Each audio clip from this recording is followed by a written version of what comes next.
Curious ka ba na meron bang negosyo na walang lugi na pwede mong gawin dito sa Pilipinas? In this video, I'm gonna do a reaction video sa video ni Arvin Orubia about Negosyo Walang Lugi, best business in the Philippines. Let's go!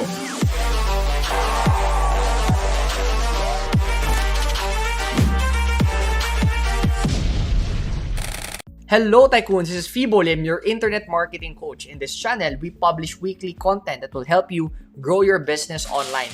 So if you are new here, consider subscribing. Don't forget to ring the bell button so that every time we publish new videos, you are going to get notified.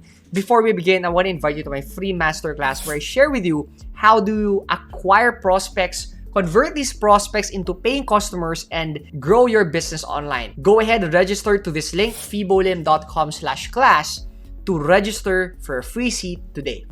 So, quick backstory lang. I've been following Arvin Orubia for the past month or years na siguro, pero below 100 subscribers pa lang siya. I think below 50,000 subscribers pa lang siya.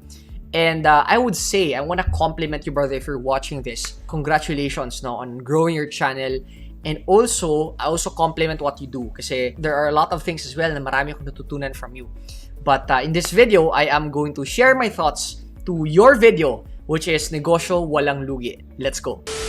Welcome sa ating channel kung saan matututo kang magsimula ng sarili mong negosyo o mapalago ang negosyong nasimulan mo na. At kung nahihirapan ka sa buhay empleyado mo ngayon, mas mahirap ng 10 ulit ang pagnenegosyo at 10 taon nang wala kang maayos na sahod sa sarili mo. Hindi magic potion na pag nagnegosyo ka ay magiging okay na lahat. Yayaman ka na bigla, sasaya ka na bigla. Kahit anong negosyo ang gawin mo, kahit pa yung negosyong pinakamaraming yumaman doon, maaari pa ring malugi yan. Right, so would like to share my thoughts, I agree. Kasi akala kasi ng iba na when they're working, when they're in their 9 to 5 jobs, the solution is for them to start their own business to be able to achieve time and financial freedom.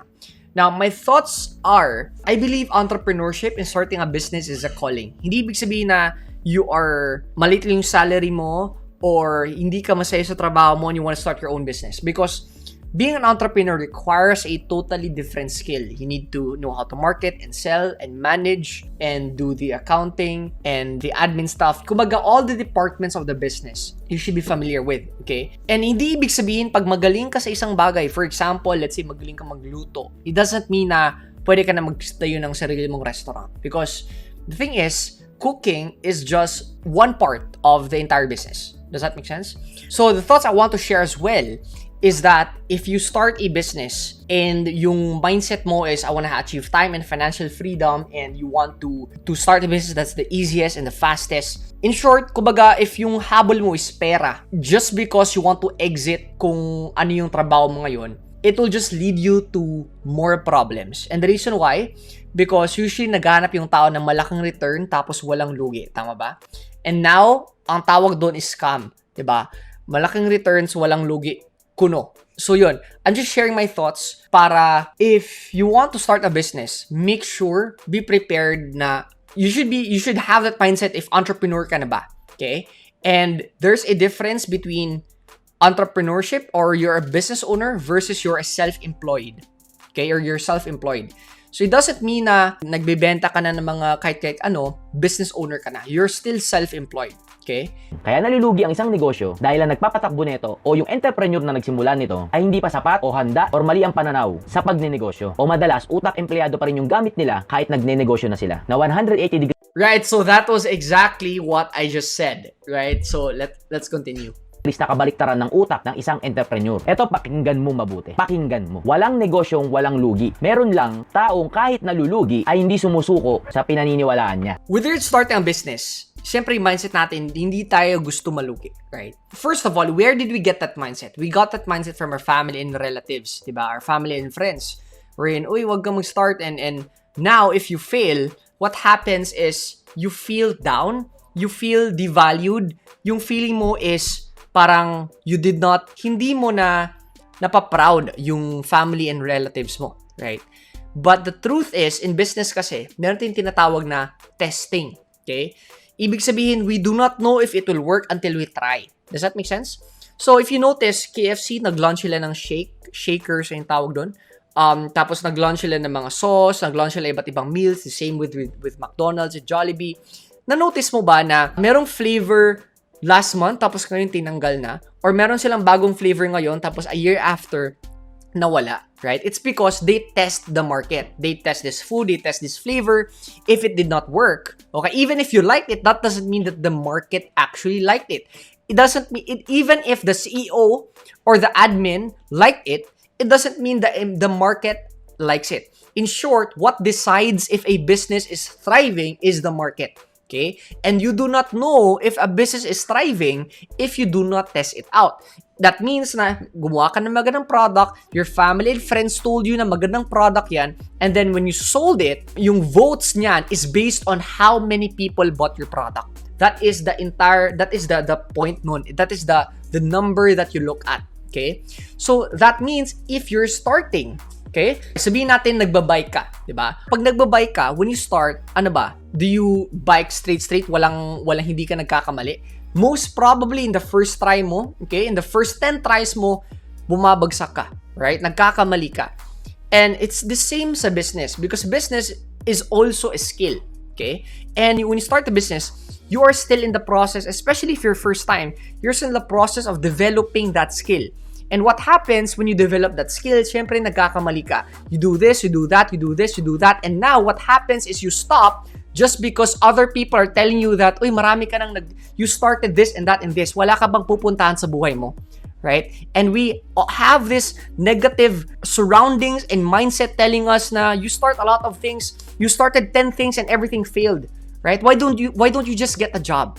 And the number one reason why we don't get ahead, it's because we listen what other people are saying, which is, yung iba naman is we have different lives, we have different perspective, and we have different goals, right?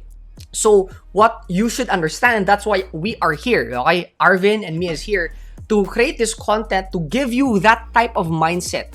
Now, when you start a business, sabi nga nila that there's a 10% chance a new business will succeed.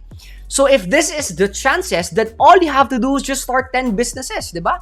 You start 10 businesses, one will succeed. And now it's now going to be a numbers game. Does that make sense? So, remove this mindset na baka malugi yung business ko. Malulugi talaga negosyo mo. And the thing is, are you ready for that? Because yun nga yung sinasabi ko, we are in the testing phase. Tinitest natin kung gusto ba yung market ng product natin. Tinitest natin kung mag-work ba etong concept or business model natin. And we do not know if it will work until we try it. Mo may expect na pag sumubo ka ng unang negosyo mo, tagumpay na kagad. Walang magic sa pagnenegosyo. Hindi yung pag ginawa mo to, ito ng resulta. Walang ganun. Kahit gaano pang ipakita sa'yo ng ibang tao, sobrang dali kumita sa negosyong ino-offer nila sa'yo, hindi totoo yun. Nasa'yo pa din yun. Okay, so don't confuse efforts with results. Okay? Being an employee kasi is as long as you do your job, you're getting paid. But as an entrepreneur, even if you do your job, even if you work hard, it doesn't mean you're gonna get paid. Okay? So, don't assume na hardworking naman ako, bakit hindi ako naging successful entrepreneur? It's because people do not count how hard you work. People count on the results you generated based on your work. Does that make sense? So, if you notice, there are CEOs, entrepreneurs, chill lang sila sa beach, and you thought that, okay, that is what's gonna happen to me, mali ka.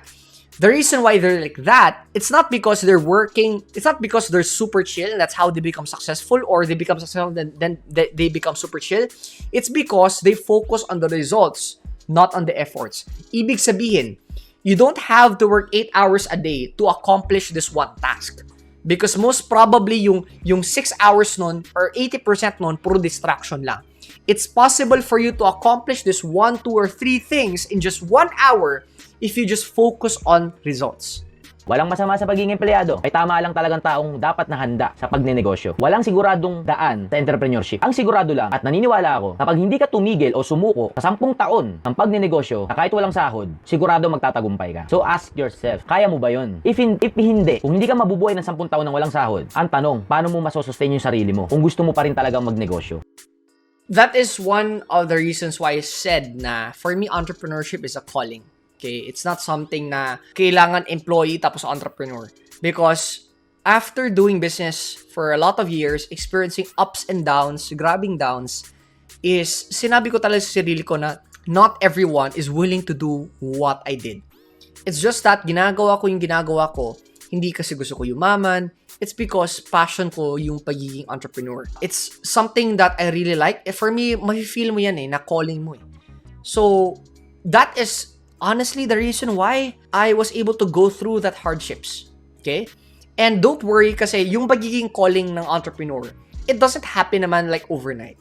Kasi it's possible na something happened 4 years, 5 years after. There's an incident that happened, you were inspired by somebody and now you decided to become an entrepreneur. Hindi ibig sabihin na 1-year-old pa lang, alam mo talaga what you're gonna be. No. Our calling is a combination of our personal interests, hobbies, and also our environment. So that means you might have a different calling 10 years after, 20 years after, right? 5 years after, kahit next month, possible na may bagong calling ka naman.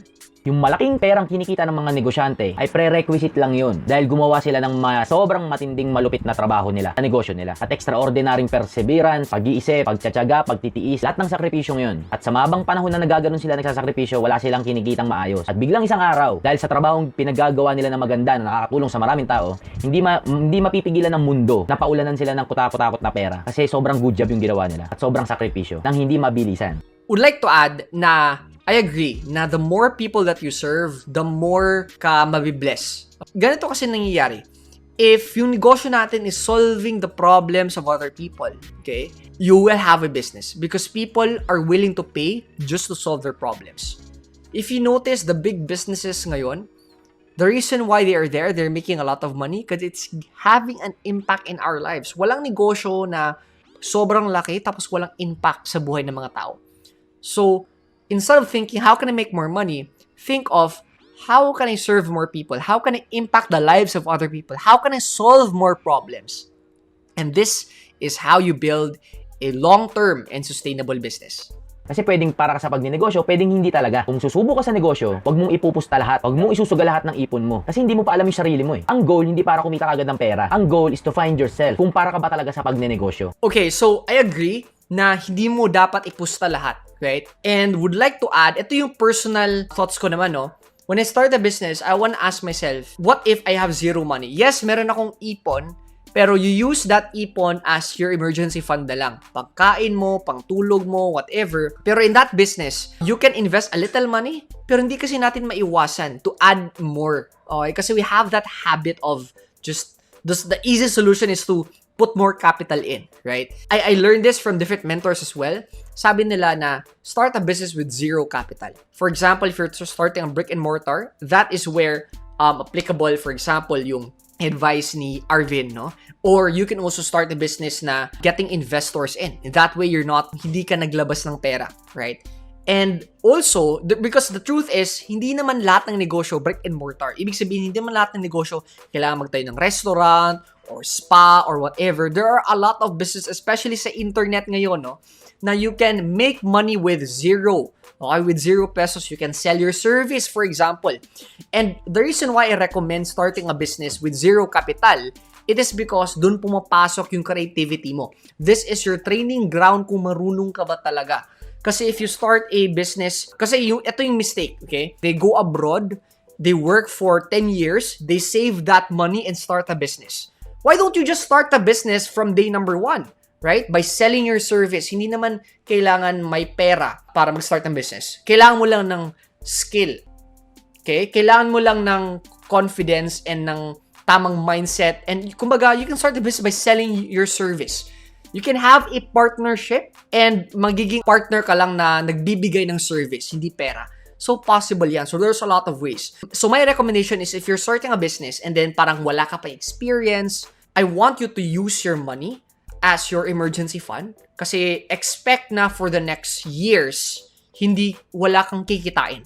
But that is okay because that is your training ground, okay? You're testing your creativity. Marunong ba ako kumuha ng kapital? Marunong ba ako maghanap ng paraan? Right? But I agree with what Arvin said. Mahahanap mo ang dahilan mo kung bakit ka nagnenegosyo. Na hindi lang pera ang habol mo sa isang negosyo. Basta mahahanap mo yung dahilan na yun. At pag nahanap mo yung dahilan na yun, kahit ano pang dumaan na pagsubok sa harapan mo sa buhay mo, sa negosyo, malalagpasan mo. Kasi mas malaki na yung dahilan mo. Yes, I agree what Arvin said na hindi ka kailangan magnegosyo. Okay? And the thing is this, there are 2 types. Okay? Number 1 is being an entrepreneur which works outside the business. And number 2, this is what you call an intrapreneur, which works inside the business. So if you're somebody yung habol mo is gusto mo kumita ng malaki pero you don't want to start a business, possible yan, okay? Possible yan by being what you call an intrapreneur. You work well, you perform well inside a business. Let's say, for example, you're in customer support and then let's say you handle refunds, for example. So, you know na sabihin natin, on average, only 10% yung masisave na refunds. For example lang, okay? And you, as you put in your skill and effort and time and energy, you know that you can double the results. Okay? You can make the company save more money by saving more refunds, serving more clients. And then you can say na, you can talk to the owner, you can talk to your manager and say na, hey, I know this is my salary, pero is it okay if I can also get compensated based on the results that I give sa company? So for example, if I make the company double the profits, okay, by saving refunds, by performing well in my job, can I get at least 10% of that as a bonus or compensation or as an incentive for the effort? Kasi technically, pag wala ako, hindi ka makapag-produce ng result. But because of me, I was able to double your sales. All I'm asking is just 10% of what I have doubled. So parang ganun. So that is what you can do as well. You can be an intrapreneur. Okay? Masaya ako para sa inyo. Dahil tayo, kampi-kampi tayo, makipagsapalaran sa buhay negosyo. Kahit iba-ibang negosyo natin, sigurado naman ako, malaki maaambag natin para maayos ang mundo natin lalo. Tayong mga entrepreneur. Alright, so that is the end of our reaction video from Arvin Orubia. Sir Arvin, maraming salamat for sharing your insights. I know you're blessing a lot of people in the Philippines, including me, no? I am thankful for generously sharing your ideas. So that is it. Question of the day. Ano yung biggest learning mo with regards sa topic natin ngayon? Let me know in the comment section below so that I know ano yung mga best parts so that I can dive in deeper and create more videos about it. Thank you so much for watching. Again, if you have not registered for a free training yet, I want you to visit this link, fibolim.com/class, to register for a free seat in my training where I'm gonna show you how you can sell your products online and grow your business. Thank you so much for watching. If you have not subscribed to our channel yet, I want you to go ahead, click subscribe, and don't forget to ring the notification bell so that every time we publish new videos, you're gonna get notified. Until next time, this is Fibo Lim. Achieve success, live with happiness, and enjoy the good life. See you in our next episode.